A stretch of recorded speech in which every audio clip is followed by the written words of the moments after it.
Horror stories in Hindi में आप सभी का स्वागत है। दोस्तों, अगर आप लोग इस चैनल पर नए हो तो इस चैनल को सब्सक्राइब कर लीजिए। जाकर हमारी दूसरी कहानियाँ ज़रूर देखें और सुनें। आप लोगों को बहुत मज़ा आएगा। साथ ही साथ डिस्क्रिप्शन बॉक्स में हमारा इंस्टाग्राम का लिंक है और ईमेल आईडी का लिंक है। अगर आप में से कोई हमें अपनी कहानियाँ भेजना चाहता है तो उस लिंक पर क्लिक करके भेज सकता है, या फिर व्हाट्सएप का भी नंबर हमने दे रखा है। आप लोग हमें व्हाट्सएप पर भी अपनी कहानियाँ भेज सकते हैं। चलिए अब शुरू करते हैं हमारी आज की कहानियाँ। दोस्तों, हमारी आज की एक कहानी अक्षत ने भेजी है। चलिए इनकी कहानी शुरू करते हैं। मेरा नाम अक्षत है। मैं एमपी भोपाल के पास में ही गिरी गांव का रहने वाला हूँ। ये घटना उस समय की है जब 2009 में मैं अपनी पढ़ाई ख़त्म करके अपने गांव वापस जा रहा था और बस मन में कहीं ना कहीं काफ़ी ज़्यादा खुश था कि अब तो पढ़ाई ख़त्म हो चुकी है। अब जल्दी जल्दी मुझे कहीं ना कहीं नौकरी पर लगना है और अपने माता पिता पर जितना भी कर्ज है उसे सब चुकता करना है। मैं उस कर्ज की बात कर रहा हूँ जो मेरे माता पिता ने लोगों से ले रखा था मुझे पढ़ाने के लिए। फिर मैं अपने गांव पहुँचा। गांव पहुंचने के बाद सभी लोगों से मिला। काफ़ी ज़्यादा सभी लोग खुश थे। 2 दिन हुआ नहीं था कि मेरे पिताजी पूछने लगे, अक्षत अभी काम का क्या है, तूने कहीं देखा है? जिस पर मैंने कहा कि पापा बहुत सारी जगह पर इंटरव्यूज़ तो देकर आया हो, कहीं ना कहीं से कॉल आ ही जाएगा। जिस पर पापा ने कहा कि ठीक है, देखते हैं कब तक तुझे नौकरी मिलती है। पता नहीं उस समय पापा कुछ निराश लग रहे थे। शायद उन्हें ऐसा लग रहा था कि मुझे कहीं नौकरी नहीं मिलेगी। उसके बाद में पापा को ऐसा देखकर मैं एकदम से अंदर से टूट चुका था। मैंने उस समय तो कुछ नहीं कहा, बस चुपचाप वहीं पास में ही चटाई डालकर लेट गया। इसके बाद में शाम के 5 या 5:30 बजे के आसपास मेरे दोस्त आए थे मुझे बुलाने। मैं उनके साथ बाहर निकल गया। बातों बातों में मेरे एक दोस्त ने मुझसे कहा कि यार, अच्छा है तू शहर जाएगा अब काम करने के लिए, तो जिस भी शहर में जाएगा ना, हमें याद रखना और हमें भी वहाँ पर बुलाना, हमारे लिए भी कोई नौकरी देखना। मैं उन सभी लोगों की बातों को सिर्फ हाँ हाँ कहकर टाल रहा था। वैसे मेरे मन में कोई खोट नहीं था, लेकिन उस समय मेरा मूड ठीक नहीं था। ऐसे ही देखते देखते समय बीतता चला जा रहा था और मैं काफ़ी ज़्यादा परेशान था कि पता नहीं कब मुझे कहाँ से कॉल आएगी और मुझे जॉब के लिए जाना पड़ेगा। लेकिन फ़िलहाल तो कॉल ही नहीं आ रही थी और दिन प्रतिदिन मेरे माता पिता का चेहरा देख देख कर तो मुझे कुछ ज़्यादा अफसोस हो रहा था। फिर एक दिन मुझे एक दोस्त से ये बात पता चली कि एक कंपनी है जहाँ पर ओपन इंटरव्यू ले रहे हैं। मैं तुरंत अपने घर से निकल गया और वो जो कंपनी थी वो कर्नाटका की एक बहुत बड़ी और अच्छी कंपनी थी। जब मैं उस कंपनी में पहुंचा, जाकर इंटरव्यू दिया, तो वहां पर मैं सिलेक्ट नहीं हुआ। मुझे अपने सिलेक्ट नहीं होने का तो दुख था ही, लेकिन इससे भी ज़्यादा दुख इस बात का था कि मैं अब अपने घर वालों को ये बात कैसे बताऊंगा। इसीलिए मैंने घर वालों से झूठ कह दिया। मैंने कहा कि हाँ, नौकरी लग गई है, लेकिन शुरू में 6 महीना 1 साल मुझे एज अ इंटर्न काम करना पड़ेगा। जिस पर पापा का जवाब आया, कोई बात नहीं, वैसे ही काम कर ले। मैंने भी कह दिया ठीक है। उसके बाद मैं अपने लिए छोटी मोटी नौकरी ढूंढने लगा कि नौकरी करते करते इंटरव्यूज़ दूंगा और कहीं ना कहीं या फिर कभी ना कभी तो सिलेक्ट हो ही जाऊंगा। और दोस्तों, आप में से जो भी घर से दूर रहता होगा, ये झूठ बोलकर कि मैं नौकरी पर हूँ, उन्हें पता होगा कि एक एक रुपए के लिए कितना परेशान होना पड़ता है।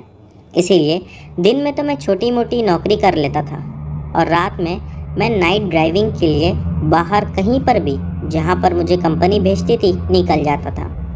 एक बार की बात है कि मुझे एक कंपनी ने काफ़ी दूर वहाँ से भेजा था, लगभग 250-300 किलोमीटर दूर। जाने के समय तो मेरे साथ में 2 पैसेंजर थे, लेकिन लौटना मुझे खाली था। जब मैं उन लोगों के वहाँ पर पहुँचा तब कुछ रात के 1:30 बज चुके थे। मैं निकला था शाम के 6 बजे के आसपास और फिर मैं वहाँ से दोबारा लौटने लगा तो वही लोग यानी कि पैसेंजर मुझे मना करने लगे कि अभी मत निकलो, ये सही समय नहीं है। मैंने उनसे कहा सही समय नहीं है इसका मतलब? वो बोले नहीं, सुबह हो जाने दो फिर निकलना, क्योंकि अब रास्ता ठीक नहीं। मुझे उन लोगों की बात समझ में नहीं आई। मैंने कहा रास्ता तो अच्छा है, अभी तो हम आए हैं। वो लोग कहने लगे कि रास्ता ठीक नहीं का मतलब ये है, इस रास्ते पर लोगों ने आत्माओं को देखा है, उन्हें महसूस किया है, कई गाड़ियों के एक्सीडेंट हुए हैं। मुझे मन में बहुत ज़्यादा गुस्सा आ रहा था। भले ही मैं पढ़ा लिखा था, लेकिन इन सब बातों पर विश्वास ज़रूर करता था, क्योंकि मेरी परवरिश गांव में हुई थी। मैंने उन लोगों से कहा आप लोगों को ये सब बात पहले बताने क्यों नहीं हुआ? कंपनी ने तो मुझे मॉर्निंग में 10 बजे तक का टाइम दिया है, और 10 बजे गाड़ी छोड़ने के बाद, यानी कि कंपनी की गाड़ी कंपनी को देने के बाद मुझे अपने जॉब पर जाना होता है। आप लोगों को ये बात पहले बतानी चाहिए थी। वो लोग कहने लगे कि पहले बताने जैसी इसमें बात ही क्या थी, हमने कंपनी से गाड़ी बुक किया, अब क्या हम कंपनी को ये बताते कि हम जिस रास्ते पर जा रहे हैं वो भूतिया रास्ता है? कंपनी भी जानती होगी। मुझे उस समय कंपनी पर गुस्सा आ रहा था कि इन लोगों को मुझे यहाँ पर भेजना ही नहीं चाहिए था। लेकिन जहाँ तक के मुझे समझ में आया तो बात कुछ ऐसी होगी कि वही कंपनी ने पहले कोई दूसरे ड्राइवर्स को हायर की होगी। जब उन लोगों ने मना किया, उसके बाद उन्होंने मुझे भेज दिया। मैं मन ही मन सोच रहा था कि क्या करूं, और अगले दिन जहां पर मैं दिन में काम करता था उस जगह पर जाना बहुत ज़्यादा ज़रूरी था, क्योंकि मेरे मालिक ने मुझसे पहले ही कह रखा था कि ये 1 हफ्ते में एक भी छुट्टी मत करना, क्योंकि वहाँ काम काफ़ी ज़्यादा था। इसीलिए मैं ना आओ देखा ना ताओ, भगवान का नाम लिया और वहाँ से निकल पड़ा। मैं मन ही मन सोच रहा था कि कब ये रास्ता पार हो जाए। उन लोगों ने 30 किलोमीटर तक के मुझे चेतावनी दी थी कि यहाँ से 30 किलोमीटर तक तुम्हें आत्माएं दिखने का या उन्हें महसूस हो जाने की संभावना होगी। मैं जैसा तैसा आगे बढ़ता जा रहा था। लगभग 10 या 12 किलोमीटर आगे बढ़ने के बाद मैंने रोड के बीचों बीच किसी को खड़ा देखा। मैं ब्रेक लगा था कि उससे पहले ही एकदम से वो गायब हो गया। 1 मिनट के लिए मानो जैसा गांव में मैं छलावा की कहानियाँ सुनता था, ऐसा लगा कि वो छलावा था मेरे सामने और गायब हो गया। मुझे कहीं दिखाई नहीं दे रहा था। मैं गाड़ी को अब तेज़ गति से भगाने लगा। कुछ 5 मिनट के बाद ही बैक सीट पर मुझे आवाज़ आई। जब मैंने पीछे मुड़कर देखा तो पाया कि पीछे कोई बैठा हुआ है। वो था तो आदमी, लेकिन उसके सर के बाल इतने बड़े थे कि उसका चेहरा पूरा ढका हुआ था। उसके चेहरे को साफ तौर पर देख पाना मानो नामुमकिन था। मैंने एकदम से गाड़ी को ब्रेक लगाई और तुरंत पीछे मुड़कर दोबारा देखा। इस बार वहाँ कोई नहीं था। और फिर जब मैं गाड़ी चालू करके बस अभी चला ही था कि ऐसा लगा पीछे का दरवाज़ा कार का किसी ने खोलकर बंद कर दिया हो।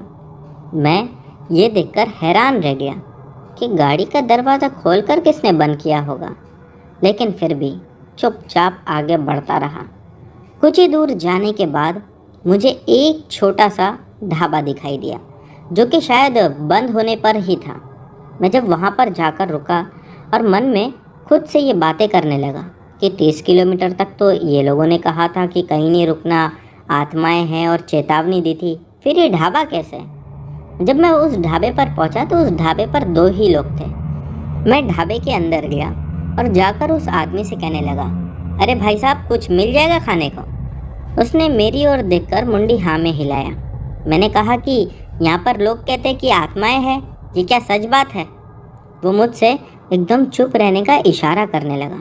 मुझे तो समझ नहीं आया कि वो इतना डरा हुआ क्यों है, या क्या पता मैं ही उससे कोई भूत तो नहीं लग रहा। मैंने लेकिन इस पर उससे कुछ नहीं कहा। खाना मंगाया तो उसने 15 मिनट के बाद मुझे पराठे ला के दिए। मैं चुपचाप पराठे खाया और वहाँ से निकलने अब भी कहीं डर रहा था।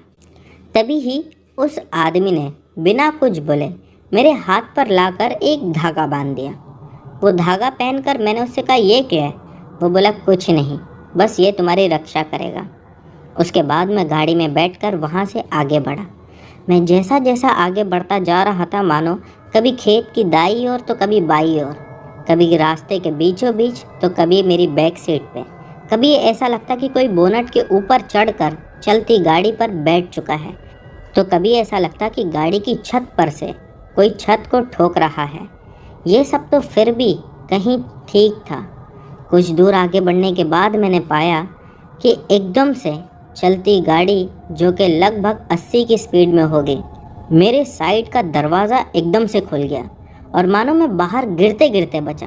गाड़ी भी मिस बैलेंस हो गई थी, लेकिन भगवान की कृपा से मैंने गाड़ी को और खुद को, दोनों को ही बचा लिया। आगे जाकर गाड़ी को एक साइड में रुका दिया, मुंह पर पानी मारा। मुझे एक बार को ऐसा लगा कि शायद ये मेरी ही वजह से हुआ है। मैं गाड़ी चलाते चलाते सो गया था, इसी वजह से ये दरवाज़ा खुल गया होगा, या पता नहीं, खुद को बस बहला रहा था। जानता कहीं मैं भी था कि सच्चाई कुछ और है। बस फिर क्या था, उस समय से लेके जब तक मैं वो भूतिया रास्ता पार नहीं कर लिया, तब तक कंटिन्यूसली हनुमान चालीसा का जाप करने लगा। और फिर वो रास्ता ख़त्म होने के बाद मानो मेरी जान में जान आई। उस दिन समझ में आया कि लोग जो बोलते हैं कि भूत प्रेत को देखा या उन्हें महसूस किया, उसका डर कितना ज़्यादा खतरनाक और दिल को डरा देने वाला होता है। तो दोस्तों, ये थी अक्षत जी की कहानी। बढ़ते हैं हमारी अगली कहानी की ओर। दोस्तों, हमारी अगली कहानी हमें सादिक भाई ने भेजी है। इन्होंने पहले भी हमारे चैनल के साथ कई सारी कहानियाँ शेयर कर रखी है। आज जो ये कहानी बताने जा रहे हैं वो इनकी पहली वाली कहानी का दूसरा भाग है। मैं आप लोगों को पहली कहानी शॉर्ट में बता देता हूँ। मेरे पापा एक ऑटो ड्राइवर थे और उन्हें एक तांत्रिक रोज़ाना रात के समय अपने साथ शमशान घाट लेकर जाता था। पता नहीं वो अंदर क्या करता, और उसके बाद दोबारा ऑटो में आकर बैठ जाता, फिर घर आने को कहता। अब इसके आगे की जो कहानी है वो मैं आप लोगों को बताता हूँ। उस रात को भी उस तांत्रिक ने पापा को फ़ोन किया और अपने घर पर बुलाया। उस तांत्रिक ने पापा को रात के कुछ 12 बजे के बाद अपने घर पर बुलाया था, और उस रात को भी पापा सही समय पर रात को 12 बजे तांत्रिक के घर पहुंच गए थे। वहां पर जाने के बाद तांत्रिक ने बताया इस बार उसे एक काला जादू करना है, इसीलिए इस बार किसी के घर पर जाने की ज़रूरत नहीं है और सीधा ही शमशान चलना है। फिर उस तांत्रिक ने कहा कि आपको डर नहीं लगे, इसीलिए मेरा एक आदमी भी आपके साथ रहेगा और मैं अकेला ही शमशान में जाऊंगा। इस पर पापा ने भी हाँ कर दी। फिर कुछ देर तांत्रिक के साथ उसके घर पर रहने के बाद ये सभी लोग वहाँ से निकल गए। वो आदमी भी आ गया था जो पापा के साथ वहाँ रुकने वाला था। इस बार उन्हें दूसरे शमशान जाना था जो वहाँ से कुछ 20 से 25 किलोमीटर की दूरी पर था। इसके बाद पापा ने दोनों को ऑटो में बिठाया और शमशान की तरफ चल दिए। रात को 1 बजे के पहले ही पापा उस शमशान पहुँच गए थे। वहाँ पर पहुँचने के बाद उस तांत्रिक ने पापा को और उस आदमी को कुछ बातें बताई जिनका उन्हें ध्यान रखना होगा। उसने बताया कि जिस शमशान में हम आए हैं वो शमशान जागृत है। इसका मतलब कि इस जगह पर रात में ही नहीं, दिन में भी प्रेत आत्माएं दिख जाती है। यहाँ पर रात होते ही प्रेत, पिशाच, चुड़ैल और बहुत सारी काली शक्तियाँ का वास शुरू हो जाता है। इसीलिए कुछ भी हो जाए, ऑटो से बाहर मत निकलना और किसी भी अनजान आदमी या औरत से बात मत करना, क्योंकि ये आत्माएं किसी का भी रूप धारण करके आपके पास आ सकती है। इसके अलावा शमशान के आसपास कोई भी जानवर दिखाई दे, जैसे बकरी, कुत्ता या बकरी का बच्चा, ये सभी से दूर रहना। फिर उस तांत्रिक ने अपने झोले में से कोई पाउडर जैसी चीज़ निकालकर दोनों के माथे पर लगा दी और कहा, कुछ भी हो जाए आप दोनों डरना मत और हिम्मत रखना। उसके बाद वो तांत्रिक शमशान के अंदर चला गया। फिर पापा ने बताया कि उस तांत्रिक के जाने के बाद उन्होंने अपने चारों तरफ देखा। चारों तरफ कुछ नज़र नहीं आ रहा था। जिस रोड पर शमशान था उस पर कुछ 3 या 4 ही रोड लाइट चालू थी और कुछ रोशनी हल्की सी नज़र आ रही थी। उसके अलावा चारों तरफ अंधेरा ही अंधेरा फैला हुआ था और उस अंधेरे में कोई भी चीज़ का दिख जाना ये नामुमकिन जैसा था। पापा ने बताया कि सड़क के अलावा दूर दूर तक कुछ नहीं दिखाई दे रहा था। वो इलाका बहुत ही वीरान नज़र आ रहा था। फिर पापा के साथ ऑटो में बैठे उस आदमी ने पापा को बताया कि वो पहले भी इस तरह रात को शमशान में जा चुका है। उसके लिए इस तरह शमशान के पास रुकना कोई नई बात नहीं थी। फिर कहा कि आपको कोई चिंता करने की ज़रूरत नहीं है, जब तक मैं आपके साथ हूँ आप सुरक्षित रहेंगे। उसने इसके बाद बताया कि जब तांत्रिक अपनी साधना शुरू करेगा उस समय यहाँ का नज़ारा देखने लायक होगा। फिर पापा ने उससे पूछा कि ऐसा क्या होगा, मुझे भी बताओ। इस पर उस आदमी ने कहा, एक बार जो भी आदमी ये चीज़ देख लेता है वो फिर कभी भी हमारे साथ आना पसंद नहीं करता। फिर उसने पापा को कहा कि अब तांत्रिक कुछ ही देर में पूजा शुरू करने वाला है, फिर आप देखना यहाँ पर क्या क्या दिखाई देगा। कुछ ही देर में शमशान के अंदर से उस तांत्रिक के मंत्र पढ़ने की आवाज़ आने लगी। सन्नाटा इतना था कि मानो वो आवाज़ गूंज कर आ रही थी। पापा ने बताया कि लगभग 1 घंटे तक तो कुछ नहीं हुआ। उसके बाद उस वीराने में अजीब सी हलचल शुरू होने लगी। पापा उस आदमी से बात कर ही रहे थे, तब अचानक उस आदमी ने चुप होने का इशारा किया। फिर उस वीराने में एक आवाज़ ने उन दोनों का ध्यान अपनी ओर आकर्षित किया। उन्होंने सुना कि बहुत दूर खेतों के अंदर से एक आवाज़ आ रही थी। वो आवाज़ कुछ ऐसी थी जैसे कोई आदमी बहुत बड़े हथौड़े से किसी बड़े पत्थर को तोड़ने की कोशिश कर रहा हो। पहले तो वो आवाज़ बहुत दूर से आ रही थी, फिर धीरे धीरे वो पत्थर तोड़ने की आवाज़ बहुत तेज़ हो गई थी। जो भी आदमी पत्थर तोड़ रहा था उसकी सांसों की भी आवाज़ साफ साफ सुनाई दे रही थी, लेकिन कोई भी नज़र नहीं आ रहा था। कुछ देर बाद में वो आवाज़ आना बंद हो गई। फिर कुछ देर बाद वो आवाज़ दोबारा से आने लगी। ऐसा लग रहा था कि कोई बहुत ताकतवर आदमी पूरी ताकत से हथौड़ा मार रहा है उस पत्थर पर। इस आवाज़ को सुनकर पापा को अब डर लगने लगा था। उनके मन में कई तरह के सवाल आ रहे थे, जैसे कोई इंसान है या फिर कोई जिन या फिर किसी प्रेत आत्मा की आवाज़ है। डर की कोई सीमा है ही नहीं। उस समय तो पापा मानो डर के मारे कांपने लगे, क्योंकि इससे पता चल रहा था कि वो प्रेत कितना गुस्से में है। इतना सब होने के बाद भी पापा शांत रहे और मन ही मन दुआ करने लगे कि वो प्रेत उनके पास नहीं आए। पापा ने और उस आदमी ने चारों तरफ देखा, लेकिन कोई भी नज़र नहीं आया। शमशान के चारों तरफ सिर्फ और सिर्फ गहरा काला अंधेरा ही नज़र आ रहा था, और इसके अलावा एक पंछी की आवाज़ तक नहीं आ रही थी। लेकिन वो आवाज़ अब भी सुनाई दे रही थी, जो कि पत्थर तोड़ने की थी।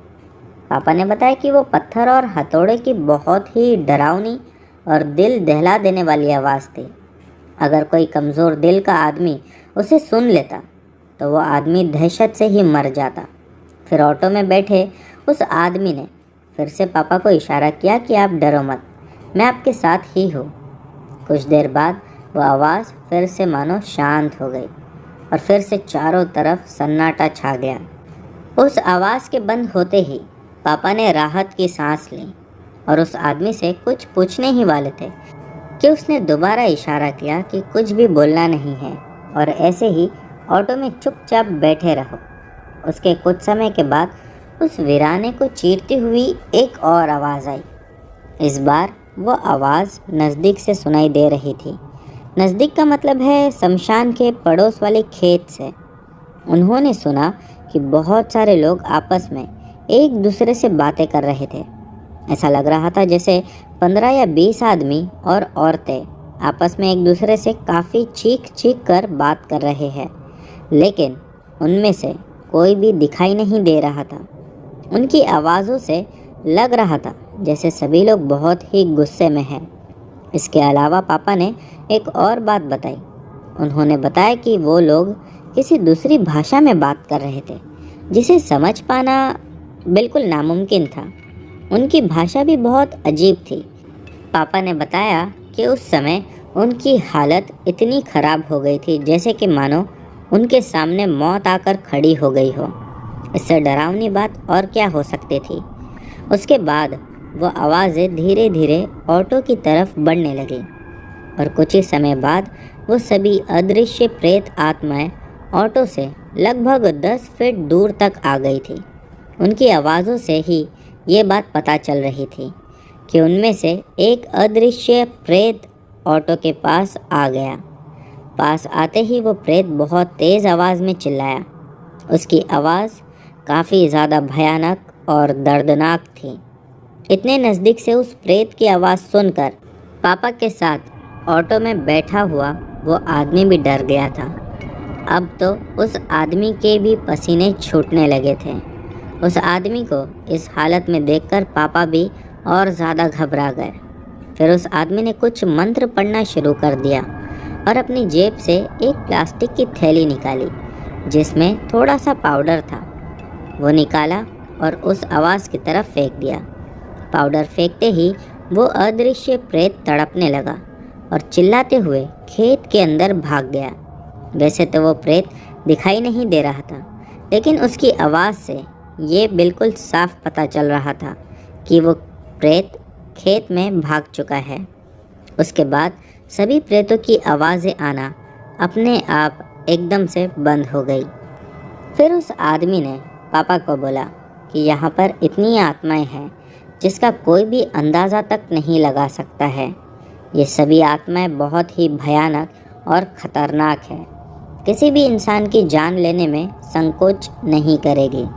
फिर उसने बताया कि तांत्रिक ने आपके ऑटो को मंत्रों से बांध कर रखा है, नहीं तो ये आत्माएं हमें ऑटो से बाहर खींचकर हम दोनों को जान से मार डालती और हमें खा जाती।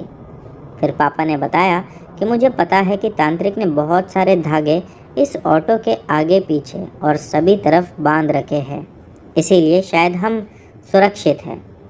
पापा इसके बाद बताते हैं कि कुछ देर बाद में एक और आवाज़ ने उनका ध्यान अपनी तरफ खींचा।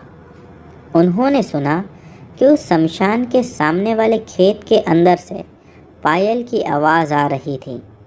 उस पायल की आवाज़ से ऐसा लग रहा था जैसे कोई औरत खेतों में इधर उधर भाग रही है। पायल की आवाज़ से ये पता चल रहा था कि वो औरत किस दिशा में कब भाग रही है।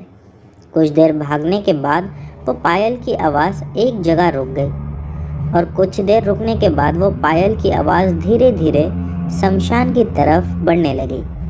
और फिर से पापा को सदमा लग गया, क्योंकि पापा जानते थे ये कोई चुड़ैल के पायलों की आवाज़ है।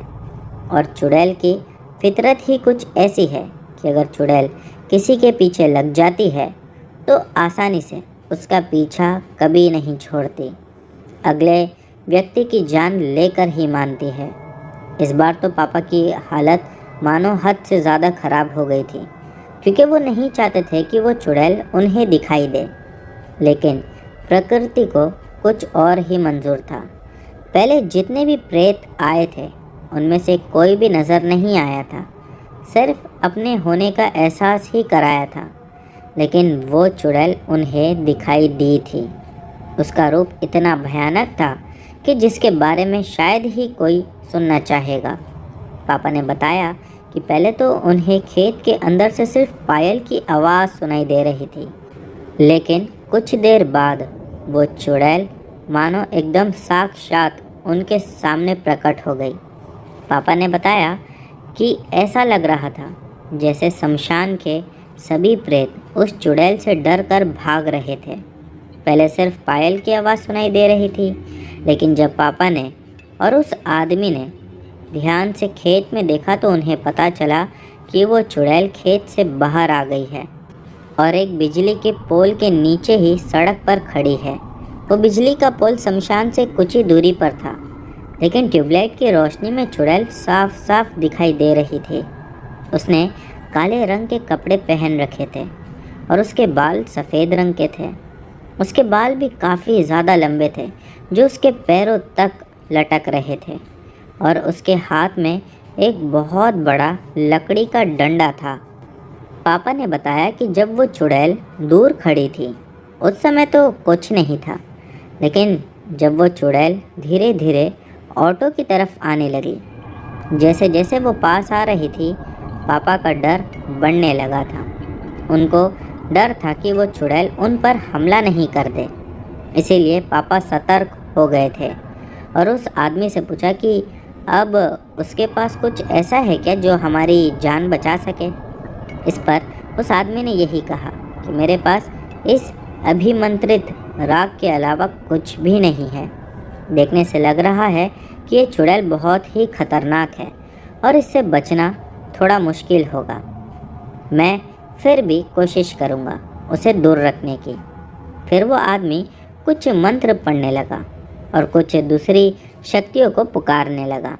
उस आदमी को इतना डरा हुआ देखकर पापा का डर और भी बढ़ चुका था। फिर पापा ने भी खुद के लिए दुआ पढ़ना शुरू कर दी थी। फिर उन्होंने देखा कि वो चुड़ैल अब शमशान के सामने वाली सड़क पर एक पेड़ के नीचे आकर खड़ी हो गई है और उसकी नज़र अभी भी ऑटो पर ही अटकी हुई थी। ट्यूबलाइट की रोशनी में वो चुड़ैल साफ दिखाई दे रही थी। वो एक बूढ़ी औरत की तरह दिख रही थी जिसकी पीठ पर एक कुबड़ निकला हुआ था। वो एक बूढ़ी चुड़ैल की तरह नज़र आ रही थी और उसका चेहरा और शरीर काले रंग का था। उसकी नाक बहुत लंबी थी और आंखें भी बहुत बड़ी और लाल रंग की थी। पापा ने बताया कि उसके हाथ के नाखून भी काफ़ी लंबे थे। वो चुड़ैल पेड़ के नीचे ही खड़ी थी और ऑटो की तरफ कंटिन्यूसली देखे जा रही थी। पता नहीं क्यों, लेकिन ऐसा लग रहा था कि भले ही वो ऑटो को देख रही है पर उसका ध्यान ऑटो पर नहीं है।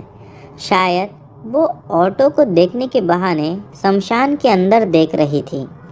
फिर वो चुड़ैल ऑटो की तरफ बढ़ने लगी थी।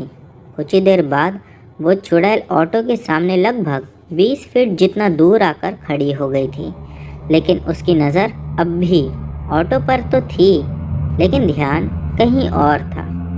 वो बूढ़ी चुड़ैल शमशान के गेट के पास अब बढ़ने लगी थी और फिर एकदम से वहीं पास में जाकर खड़ी हो गई और फिर उसने अपना मुंह ऑटो की तरफ किया और एक बहुत ही भयानक आवाज़ में हंसने लगी। चुड़ैल को इतना पास देखकर तो पापा और उस आदमी का दिल दहल उठा। उनका पूरा शरीर पसीने से भीग गया था। सच बताऊं तो उस समय पापा और उस आदमी के हाथ पैर अब बहुत ज़ोरों से काँप रहे थे। पापा ने बताया कि जब वो बूढ़ी चुड़ैल के हंसने की आवाज़ उस वीराने में गूंजने लगी थी, उसकी आवाज़ कुछ ऐसी थी जैसे 10 औरतें और आदमी एक साथ मिलकर हंस रहे हो। फिर कुछ देर वहाँ रुकने के बाद वो चुड़ैल उस शमशान के अंदर चले गई। उसके जाने के बाद पापा और वो आदमी शांत हुए। पापा ने बताया कि इस चुड़ैल के अंदर जाने के बाद मुझे लगा कि अब कुछ नहीं होगा। फिर उन्होंने अपनी घड़ी में टाइम देखा तो रात के अब 3 बजने वाले थे। फिर पापा ने उस आदमी से कहा कि 1 घंटे बाद में तो सुबह हो जाएगी, उस समय सब कुछ ठीक हो जाएगा। उस आदमी ने कहा कि मैं कई बार उस तांत्रिक के साथ शमशान गया हूँ, उस समय मेरे साथ कुछ नहीं हुआ, लेकिन ये पहली बार है कि मैं इतना डरा हूँ। ये पहली बार ही है कि मेरा एक साथ इतने सारे प्रेत आत्माओं से सामना हुआ। आज जो घटनाएं मेरे साथ हुई मुझे हमेशा याद रहेगी। फिर उस आदमी ने पापा से पूछा कि आपने भी पहली बार इतनी आत्माओं का सामना किया है। इस पर पापा ने उस आदमी को कहा कि ये तो कुछ भी नहीं है भाई, पहले मैं ट्रक ड्राइवर था। लगभग 30 साल तक मैंने ट्रक चलाने का काम किया है। उस 30 सालों में मैंने इससे भी खतरनाक आत्माओं का सामना किया था। इसके अलावा गलती से 3 बार इन प्रेत आत्माओं को ट्रक में लिफ्ट भी दे दी थी। उनके ट्रक के नीचे उतरने के बाद मुझे पता चलता था कि ये एक प्रेत है जिसे मैंने लिफ्ट दी थी। हालांकि मैं इस बार भी बहुत ज़्यादा डरा था, लेकिन मैंने पहले भी बहुत सारी आत्माओं का सामना इन्हीं हाईवे पर किया है और ये बात उस तांत्रिक को पता है, इसलिए उसने मुझे इस काम के लिए कहा था। विश्वास नहीं है तो किसी दूसरे ऑटो ड्राइवर को यहाँ आने के लिए पूछना, वो कभी भी अपनी जान खतरे में डालकर आधी रात को शमशान नहीं आएगा। फिर पापा ने बताया कि जब वो हाईवे पर हुई भूतिया घटनाओं के बारे में उस आदमी को बता रहे थे, तब उस आदमी ने सड़क से कुछ दूर एक खेत की तरफ इशारा किया। तब पापा ने उस खेत की तरफ देखा तो उन्हें विश्वास नहीं हुआ। उन्होंने देखा कि एक खेत में लगभग 20 या 30 लोग नज़र आ रहे थे और वो सभी लोग उन्हीं की तरफ बढ़ रहे थे। फिर पापा ने उस आदमी से कहा कि जब तक सुबह नहीं होगी तब तक ये प्रेत हमें चैन से नहीं बैठने देंगे। उन्होंने कहा कि मेरी तो आदत ही हो गई है इन प्रेत आत्माओं को देखने की। जब से मैं तांत्रिक के साथ शमशान जाने लगा हूँ, तब से ये आत्माएं हर शमशान में दिखाई देती है।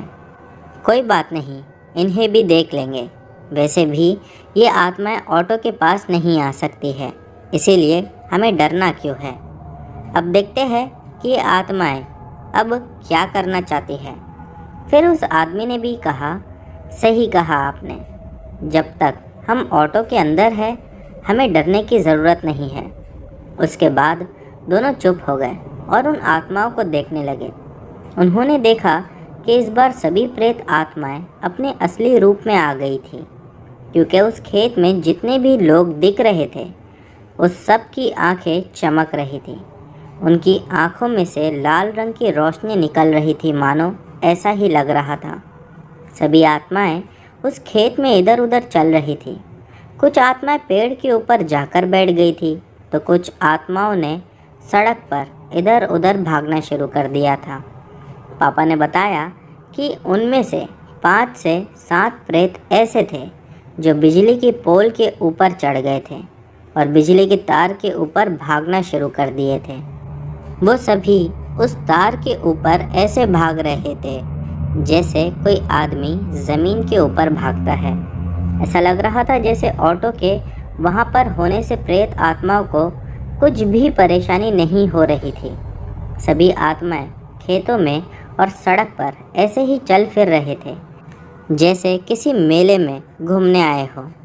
फिर पापा और वो आदमी ऑटो में ही बैठे रहे और उन प्रेत आत्माओं को देखते रहे। लगभग 15 से 20 मिनट बाद एक एक करके सभी प्रेत वहाँ से गायब होने लगे। कुछ ही देर में सभी प्रेत आत्माएं वहाँ से गायब हो गई। उसके कुछ ही देर बाद में वो तांत्रिक भी शमशान से बाहर आ गया और ऑटो में बैठ गया। ऑटो में बैठने के बाद उस तांत्रिक ने पापा से कहा कि अब यहाँ पर ज़्यादा समय रुकना ठीक नहीं है, इसीलिए ऑटो को जितना हो सके उतना तेज़ रफ्तार से भगाओ। इतना कहते ही पापा ने ऑटो स्टार्ट किया और तेज़ी से सड़क पर भगा दिए।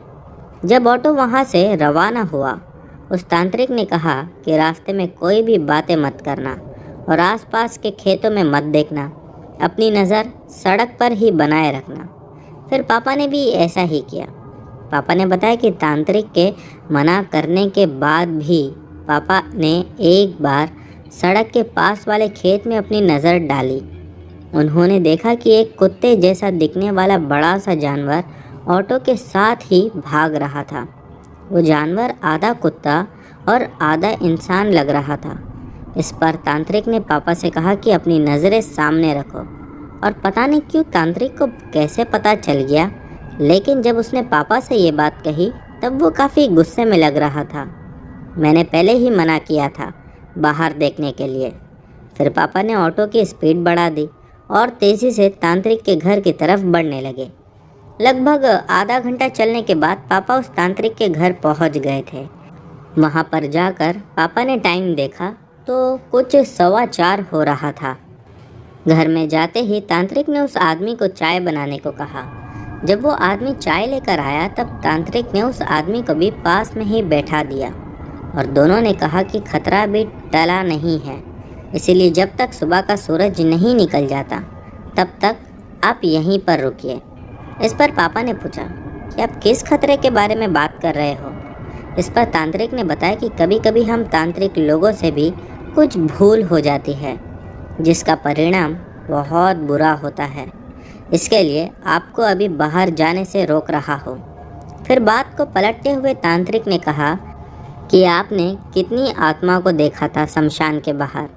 इस पर उस आदमी ने कहा कि 40 से ज़्यादा प्रेत आत्माएं बाहर मुझे दिखाई दी। फिर उस तांत्रिक ने कहा कि शमशान के अंदर 500 से ज़्यादा आत्माएं थी। उसके बाद में तांत्रिक ने पापा और उस आदमी दोनों को कहा कि आज के बाद लगभग 6 महीने तक आप दोनों शमशान की तरफ मत जाना, नहीं तो पूरी ज़िंदगी इसका परिणाम भुगतना पड़ेगा। फिर तांत्रिक ने कहा, सिर्फ रात को ही नहीं, दिन में भी उधर जाने से मना कर रहा हूँ। इस पर बिना कोई सवाल पूछे पापा ने और उस आदमी ने हाँ कर दी। उसके बाद 1 घंटे तक पापा वहीं पर रुके रहे। फिर सूरज की पहली किरण निकलते ही पापा ने ऑटो स्टार्ट किया और घर आ गए। इसके बाद भी पापा उस तांत्रिक को लेकर बहुत सी हॉन्टेड जगहों पर गए। पापा ने लगभग हर बार आत्माओं से सामना किया था। मैं समय मिलने पर उन घटनाओं को भी इस चैनल पर भेज दूंगा। इसके अलावा जब पापा ट्रक चलाते थे उस समय भी उनके साथ घटी भूतिया घटनाएं इसी चैनल पर मैं आप लोगों के साथ शेयर करूंगा। एक बात दोस्तों और बता दूं, आज से 10 साल पहले मेरे पापा ने ट्रक ड्राइविंग का काम छोड़ दिया था। उसके बाद पापा ने ऑटो खरीद लिया। तब से लेकर आज तक पापा ऑटो चला रहे हैं। पापा को पता है इन सड़कों पर आधी रात के बाद में किस तरह की घटनाएं होती है। इसीलिए आज भी पापा मुझे रात के 10 बजे के बाद घर से बाहर नहीं जाने देते हैं। इसके अलावा हाईवे जाने से भी रोकते हैं। कितना भी ज़रूरी काम क्यों ना हो, पापा मुझे रात को हाईवे पर नहीं जाने देते। शहर में कोई काम हो तो भी मना करते हैं। पापा का कहना है कि रात के 11 बजे के बाद प्रेत आत्माएं सड़क पर निकल जाती है और मौका मिलते ही किसी को भी अपना शिकार बना देती है। मुझे याद है मैं कभी भी रात के 11 बजे के बाद हाईवे पर नहीं गया हूँ। और मुझे आज भी याद है, आज से कुछ साल पहले मैं अपने दोस्त के घर पर पढ़ने का बहाना बनाकर उसके साथ आधी रात किसी काम से दूसरे शहर गया था। जब हम आधी रात को शहर से वापस आ रहे थे तब एक चुड़ैल से हमारा सामना हुआ था। उस चुड़ैल ने हमारा रास्ता रोक दिया था। ये तो सिर्फ हम ही जानते हैं कि कैसे हमने उस चुड़ैल से अपनी जान बचाई और अपने घर वापस आए थे।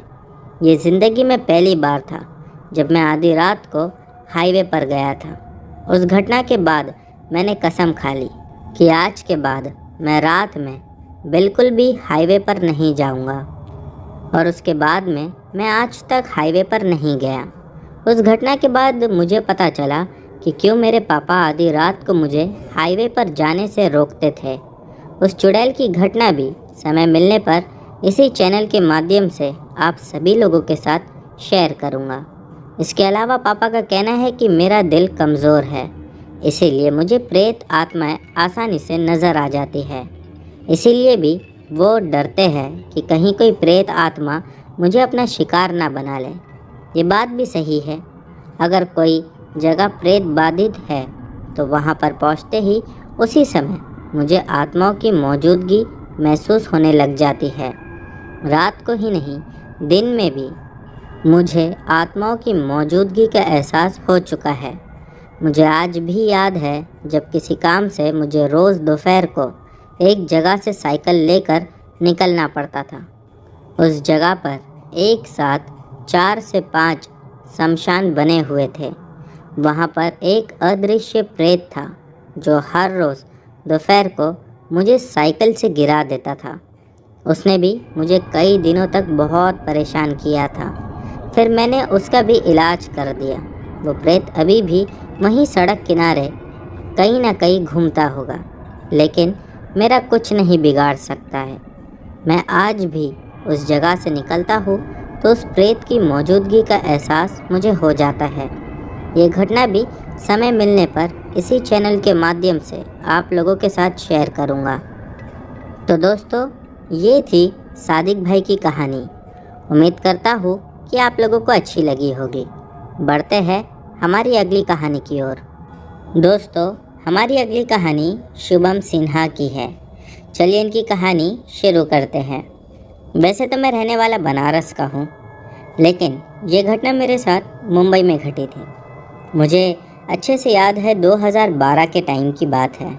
उस समय मैं कॉलेज पढ़ने के लिए मुंबई शिफ्ट हुआ था और मुंबई में जैसा कि मुझे कहीं घर नहीं मिल रहा था क्योंकि रेंट काफ़ी ज़्यादा था। जो लोग मुंबई से बिलोंग करते होंगे उन्हें पता होगा कि मुंबई कितना महंगा है। इसी वजह से मुझे मेरी कॉलेज से काफ़ी दूर, शायद जगह का नाम विरार था, उसी जगह के आसपास एक अच्छा घर मिला। रेंट भी काफ़ी कम था और मैं खुश भी था। लेकिन एक दिक्कत ये थी कि रोज़ाना मुझे ट्रैवल करना बहुत ज़्यादा भारी पड़ता था। फिर भी मैं कहीं ना कहीं खुश था कि अगर कॉलेज के पास घर लूँगा तो मुझे हर महीने का डबल से भी ज़्यादा रेंट देना पड़ेगा। मैं जब वहाँ पर रहने लगा तो मैं अकेला रहता था। जिस जगह पर मैं रहता था वो बिल्डिंग में भी ज़्यादा लोग नहीं रहा करते थे। लेकिन हाँ, उस बिल्डिंग के बैक साइड में एक बहुत बड़ी सी पुरानी टूटी फूटी हवेली तो नहीं कह सकते, लेकिन हाँ, खंडर वो बन चुकी थी, कुछ वैसा ही था। उसमें कहा जाता था कि कई सालों पहले लोग रहा करते थे, लेकिन उसके बाद कुछ आपसी झगड़ों की वजह से उस घर को छोड़कर सभी लोग वहाँ से पता नहीं कहाँ चले गए। और उस दिन के बाद से ना ही तो कभी वो बिक पाया, ना ही कभी उसे कोई बना पाया। और उसके जो ओनर्स हैं उनका भी कुछ अता पता नहीं चला। मेरी ही बिल्डिंग में कुछ लोग रहा करते थे तो उन लोगों से धीरे धीरे दोस्ती हुई और फिर ये बात पता चली कि वो जो टूटी फूटी सी हवेली है या फिर खंडर जो है वो भूतिया है। कहते थे कि रात में सूरज डूबने के बाद और ख़ास करके रात के 10 बजे के बाद वहाँ पर कोई नहीं जाता है। भले ही किसी कितना ही ज़रूरी काम हो, वो अपना काम आगे पीछे कर लेता है, लेकिन वहाँ नहीं जाता। हर कोई उस जगह पर जाने के लिए डरता था। एक रात की बात है कि लगभग 10:30 बजे के आसपास मैं अपनी बिल्डिंग से नीचे उतरा। उस समय मुझे सिगरेट लेना था और सिगरेट कहीं मिल नहीं रही थी। मैं जब मुंबई आया था तो शुरू के 8-10 दिन तो बहुत दिक्कत से मैंने निकाले, लेकिन फिर उसके बाद एक सेकेंड हैंड स्कूटी खरीद ली जो मुझे सामान लाने में या दूसरे कामों में बहुत ज़्यादा हेल्प करती थी। उस समय मैं अपनी स्कूटी लेकर आसपास ढूंढ रहा था कि अचानक मुझे कुछ दूरी पर एक सिगरेट वाला दिखाई दिया और वो सिगरेट वाला भी मानो जैसा कि एक साइकिल पर खड़ा था, यानी उसकी कोई दुकान नहीं थी। मैं उसके पास गया, उससे सिगरेट लिया और वहीं पर खड़े होकर उससे बात करते करते सिगरेट पीने लगा। कुछ ही देर के बाद वो मुझसे कहने लगा कि आप उस बिल्डिंग से आए हो ना, जिस बिल्डिंग के आसपास भी लोग कहते हैं कि आत्माएं देखी गई है। मैंने कहा आत्माएं? मैंने तो अब तक वैसा नहीं सुना। वो कहने लगा कि आत्माएं देखी गई है ऐसा लोग कहते हैं, देखा तो मैं भी नहीं हूँ। मैंने फिर उससे बातों बातों में कहा आत्माओं का तो पता नहीं, लेकिन हाँ, उसके पीछे जो टूटा फूटा खंडर बन चुका है, हवेली यानी कि, उसके बारे में मैंने सुना हूँ।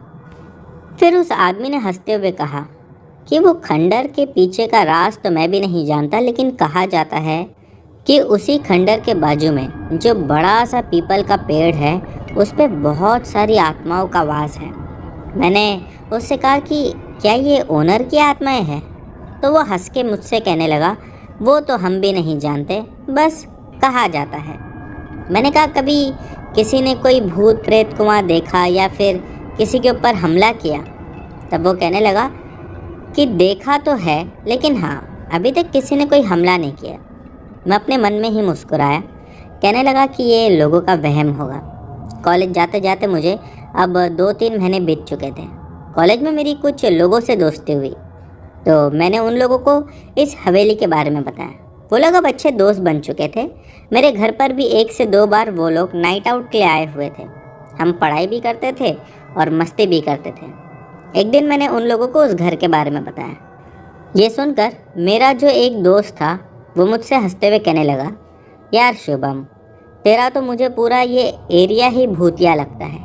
यहाँ आसपास ना तो कोई दूसरी बिल्डिंग दिखती है और कितना शांत है। हम जब आए थे तब शाम के 4 बज रहे थे। उस समय भी यहाँ पर कोई नहीं था, तो भला रात में कोई इतना अंदर उस हवेली के पास क्यों ही जाएगा? मैं उन लोगों को उस समय तो कुछ नहीं कहा, लेकिन मन में ये सोचने लगा कि काश मेरे पास भी पैसे होते तो मैं भी कॉलेज के नज़दीक में ही घर लेता। इतना दूर मुझे घर नहीं लेना पड़ता। दरअसल दोस्तों एक बात आप लोगों को और भी ये बता दूं कि विरार में एग्जैक्टली मैं वहाँ नहीं रहता था। विरार से भी लगभग 15 किलोमीटर दूर मुझे रोज़ आना अप डाउन करना पड़ता था ट्रेन पकड़ने के लिए, क्योंकि मैं कॉलेज तो ट्रेन से ही जाता था। इसीलिए वो एरिया या फिर जिस जगह पर मैं रहता था शायद वो विरार में नहीं आती थी। और एक बात मैं आप लोगों को ये भी बता दूं, जिस जगह पर मैं रहता था उस जगह पर भूत प्रेत का तो नहीं पता, लेकिन हाँ लोगों की चहल पहल बहुत कम थी। वहाँ पर लोग भी काफ़ी कम रहते थे। अब मेरा जो दूसरा दोस्त था उसी के बाजू में बैठा हुआ था, वो मुझे देखकर हंसते हुए कहने लगा, शिवम एक बात बता, अगर वहाँ सच में भूत हुआ और किसी दिन आकर उसने तुझे ही पकड़ लिया तब तू क्या करेगा? मैं हंसते हुए कहने लगा, वो भूत आकर मुझे क्यों पकड़ेगा? इस बिल्डिंग में इतने सारे लोग रहते हैं, उसे मुझसे क्या दुश्मनी? ये बात उन लोगों ने मुझसे कही। हमने काफ़ी हंसी मजाक की। जब वो लोग अगले दिन जाने लगे तब मेरे एक दोस्त ने कहा कि यार वो हवेली को एक बार पास से देखना है। मैं पहले तो मना कर रहा था, लेकिन जब उसने काफ़ी ज़िद किया तो मैंने कहा चल ठीक है देख ले। हम लोग सभी लोग घर से नीचे उतरे। मैंने उन लोगों को वो हवेली दिखाई और उसके बाद वो लोग वहाँ से चले गए। फिर अगले दिन यानी कि मंडे के दिन जब मैं कॉलेज पहुँचा तो मेरा वही दोस्त जो हवेली देखने के लिए ज़िद कर रहा था वो कहने लगा कि शुभम हो सकता है वहाँ पर सच में कोई आत्मा हो। मैंने कहा यार देख अब वही बात तू कर रहा है जो मैं कर रहा था। तो कहने लगा नहीं यार, मैंने ये सारी बात अपने घर पर बताई, जिस पर मेरी मम्मी कहने लगी कि भूत प्रेत होते हैं और आज भी वो इसी धरती पर बसते हैं। मैंने कहा सच कह रहा है? वो कहने लगा कि उसकी मम्मी ने उससे कहा कुछ हवेली या कुछ घर ऐसे होते हैं जो देखे तो बहुत कुछ होते हैं लेकिन वो किसी से कुछ कह नहीं पाते, बहुत सारे रहस्यमय उनमें दबे होते हैं। मैंने कहा यार अब तू ये सब बातें करके ना मेरा माइंड डाइवर्ट मत कर। वो मुझसे ज़िद करने लगा, कहने लगा एक ना एक बार तो हम उस हवेली में जाएंगे। मैंने कहा ठीक है, अगले सैटरडे जब हम सभी लोग मेरे घर पर होंगे तो एक बार जाकर देखते हैं। पूरा हफ्ता जैसा तैसा निकल गया। जब सैटरडे के दिन सभी लोग मेरे घर पर आए तब वो मुझसे कहने लगा चल कर देखते हैं। मैंने उसे मना किया। मैं कहने लगा यार 5:30 बज गए हैं और अभी 6-6:30 बजे तक तो अंधेरा हो जाएगा। वैसे ही वहाँ पर सूरज डूबने के बाद जाने के लिए हर किसी ने मना किया है। वो कहने लगा एक बार चलकर देखते तो है, हम अंदर नहीं जाएंगे, भले बाहर से देखेंगे। उसकी ज़िद के आगे मैं मजबूर होकर उसके साथ चला गया। जब मैं वहाँ पर पहुँचा तो बाहर से ऐसा कुछ दिखाई नहीं दिया, लेकिन उस समय मानो नेगेटिव वाइब्स मुझे आ रही थी। ऐसा लग रहा था कि मेरा मन अंदर से मुझे मना कर रहा है कि उस हवेली के नज़दीक भी मत जाना। हम 3-4 दोस्त थे, सभी लोग ज़िद करने लगे तो मैं भी उनके साथ धीरे धीरे करके उस हवेली के मेन गेट तक पहुंच गया। उसके बाद अंदर तो कोई नहीं जा रहा था। मैंने जब वहां खड़े होकर उस पीपल के पेड़ को देखा तो तुरंत मुझे वो साइकिल वाले की यानी कि वो सिगरेट वाले की बात याद आ गई। फिर मैंने सभी दोस्तों को उस पीपल के पेड़ के बारे में बताया तो उन लोगों ने कहा यार चल ना पीपल का पेड़ नज़दीक से जाकर देखते हैं, एक बार उसे छू कर देखते हैं, पता चल जाएगा। पेड़ वैसे तो हवेली के बाजू में ही था, लेकिन फिर भी हवेली के बाहर था, हमें अंदर नहीं जाना पड़ता था। तब मैंने भी कहीं हाँ कर दिया और उन लोगों के साथ उस पेड़ के पास चला गया। जब उस पेड़ को हम लोग हाथ लगा रहे थे तब ऐसा तो कुछ अजीब नहीं लगा। मेरे सभी दोस्त लोग मुझसे कहने लगे कि यार वो साइकिल वाले ने या वो सिगरेट वाले ने तुझे बेवकूफ़ बना दिया, यहाँ पर तो ऐसा कुछ नहीं है। मैंने कहा मुझे भी ऐसा महसूस नहीं हो रहा। फिर एक दोस्त ने कहा यार ये सब बेवकूफ़ों वाली बात है, देख अगर तुझे यकीन नहीं है तो मैं हवेली के अंदर भी जाकर आता हूँ। वो हवेली के अंदर बहुत ही ज़्यादा हिम्मत दिखाते हुए चला गया, लेकिन पता नहीं क्यों अब वो बाहर ही नहीं आ रहा था। उसे अंदर गए हुए लगभग 5 मिनट से ज़्यादा का समय हो चुका था। हम सब बाहर खड़े होकर उसका नाम ले लेकर चिल्ला रहे थे, लेकिन उसकी कोई आवाज़ नहीं आई।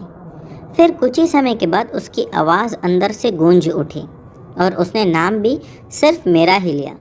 एक बार को तो मुझे अपने कानों पर विश्वास नहीं हुआ कि अंदर से आवाज़ आई, लेकिन दूसरी बार फिर से उसने चिल्लाया, शुभम जल्दी अंदर आ, तुझे कुछ दिखाता हूँ। ये सुनने के बाद मुझे लगा क्या पता उसे कुछ अंदर पुरानी चीज़ मिल गई हो। मैं तुरंत अंदर जाने लगा। तभी मेरे दोस्तों ने मेरा हाथ पकड़ लिया, कहने लगे रुक जा, हम सब एक साथ जाएंगे। और अब सूरज भी पूरी तरह से डूब चुका था, समय बीत चुका था। जब हम सभी लोग अंदर गए तो अंदर जाने के बाद हर जगह सिर्फ और सिर्फ गहरा काला अंधेरा था। हमें अंदर कुछ दिखाई नहीं दे रहा था, लेकिन जहाँ से वो आवाज़ आ रही थी मेरे दोस्त की, उसी आवाज़ का पीछा करते करते हम एक अजीब से कमरे के अंदर चले गए। जब उस कमरे का दरवाज़ा खोला तो बहुत ही ज़्यादा ताकत लगानी पड़ी। शायद इतने सालों से वो कमरा बंद था, इसी वजह से एकदम से जाम हो चुका था। हम जब सभी लोग अंदर गए तो अंदर हमने हमारे दोस्त को देखा कि उसके शरीर में से खून निकल रहा था और वो ज़ोर ज़ोर से सांस ले रहा था, मानो उसे सांस लेने में दिक्कत हो रही हो। ये देखकर हम बहुत ज़्यादा घबरा गए और बस वो एक ही बात बार बार बोल रहा था। उसकी आवाज़ में काफ़ी ज़्यादा दर्द था, मुझे यहाँ से बाहर निकालो। उसको इस हालत में देखने के बाद तो हमारे पैर कांपने लगे। हम लोगों ने उसे तुरंत वहाँ से उठाया और लेकर बाहर भाग कर आ गए। ये तो शुक्र है भगवान का कि हमारे साथ उस समय कोई बुराई नहीं हुई। जब उसे बाहर लेकर आए तो वो कुछ भी बात करने जैसी हालत में नहीं था। उसे तुरंत हॉस्पिटल में ले जाया गया। लगभग 8 दिन लगे उसे पहले से थोड़ा सा रिकवर होने। उसके बाद उसने मुझे एक बात बताई। वो कहने लगा कि जो लोग तुझे ये बात कहते थे कि उस हवेली में भूत है या वो भूतिया हवेली है, वो बिल्कुल सच कहते थे। वहाँ पर कभी नहीं जाना। मैंने कहा वो सब तो ठीक है, लेकिन तेरे साथ हुआ क्या? उसने सिर्फ एक बात बताई कि जब मैं अंदर गया तो मैंने सामने ही एक औरत को देखा। वो बैठी हुई मुझे घूर रही थी। मैं उसके पास से भागता या पीछे होता, उससे पहले ही 1 सेकंड में उसने मुझ पर झपाटा मारा और उसके बाद मेरी आंखों के सामने सिर्फ और सिर्फ अंधेरा छाने लगा। बस मैंने कुछ चीज़ें महसूस किया कि कोई मुझे ज़ोर ज़ोर से मार रहा है, अपने लंबे लंबे नाखून चुबा रहा है और वो नाखून भी इतनी ताकत से चुबा रहा था कि मानो मेरी चमड़ी फटकर खून निकलने लगा। कई कई जगह से तो चमड़ी फटकर गोश्त भी बाहर आ चुका था।